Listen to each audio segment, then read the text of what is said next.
اللہ اللہ اللہ اللہ اللہ لا الہ الا اللہ محمد رسول اللہ۔ صبیحہ اصغر صاحبہ کا سوال ہے اگلا۔ میرے پاس 1998 تک نصاب کے مطابق سونا چاندی تھا، پھر فلیٹ خریدنے کے لیے تمام زیورات بیچ دیے، اب میں اس زیور کی زکوٰۃ دینا چاہتی ہوں۔ میں 1984 میں صاحب نصاب ہوئی تھی، اب مجھے کس ریٹ پر زکوٰۃ دینی ہوگی؟ دیکھیں، کسی بھی نصاب کی جب زکوٰۃ دی جاتی ہے نا، تو اصل میں اسی چیز کو کا 2.5% دینا واجب ہوتا ہے۔ قیمت تو اس کا ایک متبادل ہے۔ تو سونے کی زکوٰۃ واجب ہوئی تھی تو اصل جو چیز واجب ہوئی تھی کہ سونے میں سونا ہی دیا جائے، تو پھر اس کی قیمت بھی دی جا سکتی ہے۔ ٹھیک ہے، تو اب بھی ان پر اصل جو چیز واجب ہے وہ سونے کی زکوٰۃ میں سونا ہی واجب ہے، صحیح ہے، یعنی اتنے تولے سونا۔ تو سونے کا متبادل اگر یہ دینا چاہیں تو اس کی آج کی قیمت پھر متعین کر کے وہ دینی پڑے گی ان کو۔ آج کی قیمت یعنی قیمت خرید، آج جو قیمت فروخت ہے اس کی قیمت فروخت۔ اچھا ٹھیک ہے، بہت شکریہ۔ کراچی سے محمد رضوان صاحب کا سوال ہے اگلا۔ کسی رشتہ دار یا ملنے والے کا ذریعہ آمدن معلوم نہ ہو یا بہت قلیل ہو، لیکن یقینی طور پر معلوم نہ ہو کہ وہ مستحق زکوٰۃ ہے یا پھر نہیں ہے، اور پوچھنے پر ناراضی کا اندیشہ بھی ہو، تو ایسی صورت میں اس شخص کو زکوٰۃ دی جا سکتی ہے؟ دیکھیے، کسی کے بارے میں آپ کو اگر معلوم نہیں ہے کہ امیر ہے یا غریب ہے، ذریعہ آمدن، تو ایسے زکوٰۃ دینا جائز نہیں ہے جب تک آپ اپنے طور پر اس کی تحقیق نہ کریں۔ تو سرسری تحقیق جس سے غالب گمان پیدا ہو جائے یہ تو بہرحال لازم ہے۔ صحیح ہے، 100% تحقیق تو ممکن بھی نہیں ہے، اور ظاہر ہے اس کا انسان کو مکلف بھی نہیں بنایا گیا، کیونکہ ممکن ہی نہیں ہے۔ ایک چیز آپ کسی کے گھر میں تو نہیں گھس سکتے، اس کی جیبیں تو نہیں ٹٹول سکتے۔ تو سرسری طور پر بہرحال تحقیق کرنی پڑے گی، اس کے رشتہ داروں سے پوچھ لیں یا جان پہچان والوں سے پوچھ لیں۔ اور یعنی تجربے سے کچھ چیزیں ایسی ہیں جو سامنے آتی ہیں، تو اکثر اگر یہ پوچھ لیا جائے باتوں میں کہ آپ کے پاس سونا تو نہیں ہے، آپ کے پاس چاندی تو نہیں ہے، یا جو ہے وہ ویسے ہی بات گپ شپ میں پوچھ لیں آپ کی تنخواہ کتنی ہے، کوئی ایسا تو نہیں پراپرٹی آپ کے پاس، کوئی بحریہ ٹاؤن میں سنا ہے آپ نے، کوئی پلاٹ لیا ہوا ہے، کوئی قسطوں کا سنا ہے، اس طرح کر کے کچھ پوچھ لیا جائے، تو میرا تجربہ یہ ہے کہ اس طرح کے سوالات سے اندازہ ہو جاتا ہے۔ تو جب غالب گمان ہو گیا کہ یہ غریب ہے تو پھر زکوٰۃ دے دیں، چاہے بعد میں یہ ثابت ہو کہ یہ غریب نہیں تھا تو بھی انشاءاللہ زکوٰۃ ادا ہو جائے گی، لیکن ایسے ہی نہیں پکڑا دینی چاہیے۔ یہ ایک بہت بڑا المیہ ہے۔ آج کل لوگ رمضان میں بغیر کسی تحقیق کے، بغیر کسی جستجو کے، جان چھڑانے کے لیے زکوٰۃ دے رہے ہوتے ہیں۔ تو زکوٰۃ تو سال میں ایک دفعہ فرض ہوتی ہے، اور اسلام کے 5 ارکان میں سے ایک بہت اہم ترین رکن، نماز کے بعد سب سے اہم رکن زکوٰۃ ہے، یعنی حج سے بھی اس کی اہمیت زیادہ ہے، روزے سے بھی اہمیت زیادہ ہے۔ اس لیے اللہ نے جگہ جگہ نماز کے ساتھ زکوٰۃ کو ذکر کیا، تو اس میں ٹرخانے والا کام نہیں ہونا چاہیے، تحقیق ہو تاکہ مستحقین تک پہنچے وہ۔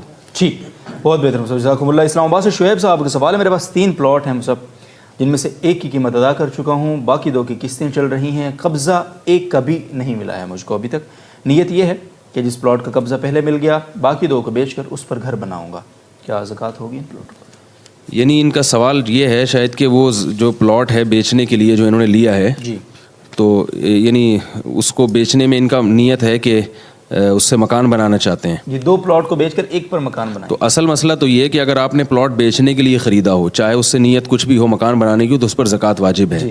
البتہ یہ پلاٹ چونکہ ان کے تصرف اور اختیار میں نہیں آیا، یعنی اگر یہ قبضے سے ان کا مراد ایک قبضہ تو وہ ہوتا ہے کہ آپ جا کے باقاعدہ وہاں پہ آپ کو ہینڈ اوور کر دیا جائے، اور ایک قبضہ یہ کہ آپ کو بیچنے کے اختیارات ہوں، تو یہ بھی قبضہ ہی ہے۔ تو پلاٹ میں حصی قبضہ ضروری نہیں ہوتا، تو اگر ان کو تصرف کے اختیارات حاصل ہو گئے ہیں تو اس پر زکوٰۃ لازم ہے۔ لازم ہے، بہت شکریہ مصعب۔ انگلینڈ سے سوال ہے جی آسمہ شیخ صاحبہ کا۔ پچھلے سال ایک صاحب نے قرض لے کر ایک چھوٹی سی جگہ مکان بنانے کے لیے خریدی تھی، وہ خستہ حال تھے اور انہوں نے زکوٰۃ اور صدقے کا مطالبہ بھی کیا تھا، فی الحال بھی ان کا قرض باقی ہے ابھی۔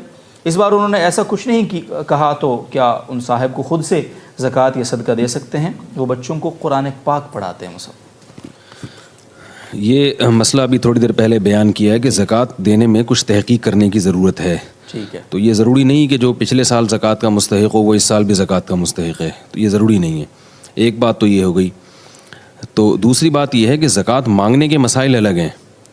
آج کل آپ دیکھیں رمضان میں ہر آدمی زکوٰۃ مانگ رہا ہو رہا ہے، تو مانگنے کے لیے شریعت کے اصول الگ ہیں۔ دینا تو جائز ہے بغیر مانگے کسی کو، لیکن مانگنا زکوٰۃ خود سے لوگوں کے پاس جا کے، اس کا اصول یہ ہے کہ جس کے پاس اس کی جو بیسک ضرورتیں پوری ہو رہی ہیں، یعنی کھانے کا اس کے پاس انتظام ہے اور ضرورت کی رہائش کا اس کے پاس انتظام ہے، تو پھر وہ زکوٰۃ نہیں مانگ سکتا۔ ٹھیک ہے، جبکہ ہم دیکھ رہے ہیں کہ جو بنیادی ضرورتوں سے کئی گنا لوگوں کی زیادہ ضرورتیں پوری ہو رہی ہوتی ہیں، پھر بھی لوگوں کے سامنے بھیک مانگ رہے ہوتے ہیں اور زکوٰۃ مانگ رہے ہوتے ہیں۔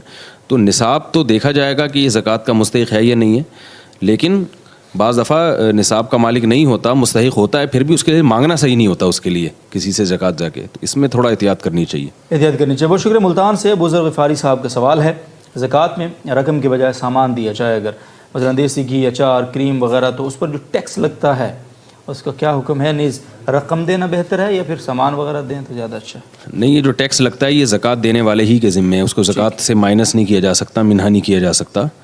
تو فقیر کے پاس جو چیز جائے گی, جتنی جائے گی, وہ سمجھا جائے گا کہ زکوٰۃ, یعنی اگر وہ 40% 40واں حصہ اور 2.5% بنتا ہے تو زکوٰۃ ہوگی, ورنہ نہیں ہوگی. یعنی ٹیکس کی ادائیگی وغیرہ یہ سب اس کے ذمے. دوسری بات یہ ہے کہ زکوٰۃ پیسوں کی شکل میں دینا افضل ہے یا راشن کی شکل میں؟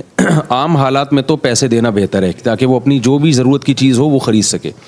لیکن بعض دفعہ ایسے ہوتا ہے کہ کسی غریب پر پورا اعتماد نہیں ہوتا, وہ کیا کرتے ہیں, جب آپ ان کو پیسے دے دیے تو وہ گٹکے کھانے کا عادی ہے تو گٹکے میں اڑا دے گا, سگریٹ پینے کا عادی ہے سگریٹ میں اڑا دے گا, بیوی بچوں پہ خرچ نہیں کرتا پھر وہ. تو ایسے شخص جس پر پورا اعتماد نہ ہو تو ان کے گھر میں پھر راشن ڈلوانا چاہیے تاکہ